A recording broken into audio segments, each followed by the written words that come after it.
Быйыл экспортко багытталган дүйнөлүк базарда пахтага болгон талап көбөйүүдө. Андыктан Айыл чарба, тамак аш, өнөр жай жана мелиорация министрлиги быйылкы жылга болгон прогнозун ак алтынды өндүрүүгө пландап, дыйкандарга 25,8 миң гектар жерге пахта эгүү сунушталып жатканын министрдин орун басары Жаныбек Керималиев маалымат жыйында билдирди. Бул Айыл чарба министрлигинин 2019 жылга карата түзүлгөн жазгы талаа иштерине даярдануу планына киргизилиптир.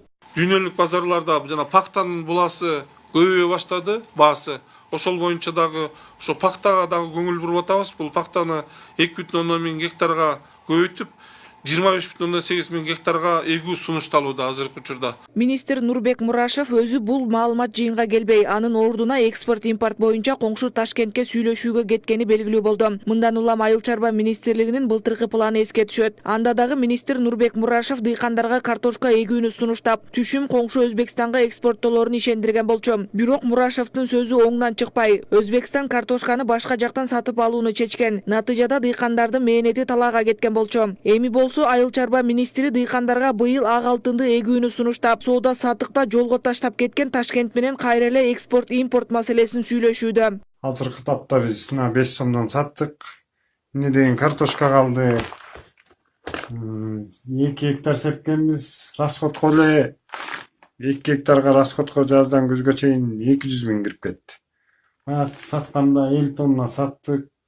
50 тоннан эсептесең 250 миң болду. Эч кандай пайда көргөн жокпуз. Мындан улам дыйкандардын ишеничинен кеткен Айыл чарба министри Нурбек Мурашевга президент Сооронбай Жээнбеков, андан кийин өкмөттүн отурумунда премьер-министр Мухаммедкалый Абылгазиев эскертүү берип, 2019 жылдын планына дыйкандар үчүн пайда алып келе турган өсүмдүктөрдү колдонууга мүмкүнчүлүк түзүп берүүнү тапшырган. Биз сөзсүз түрдө өсүмдүктүн түрүн чыгарып беришибиз керек. Мына ушул өсүмдүктөрдүн түрлөрү болсо, анда мамлекеттик колдоо болот финансылык жактан деп. Асыл тукум боюнча да ошондой кылышыбыз керек. Момундай породадагы уйларды, жылкыларды, койлорду ала турган болсоңор, биз ошолорго момундай кредиттерди беребиз. Айыл чарба министрлигинин быйылкыга койгон болжолу дыйкандардын ишенимин актайбы, же дагы талаага кетеби, ага жыл этегинде күбө болобуз. Акылай Маратова, Арнас Маратов, Next TV, күндүн темасы үчүн.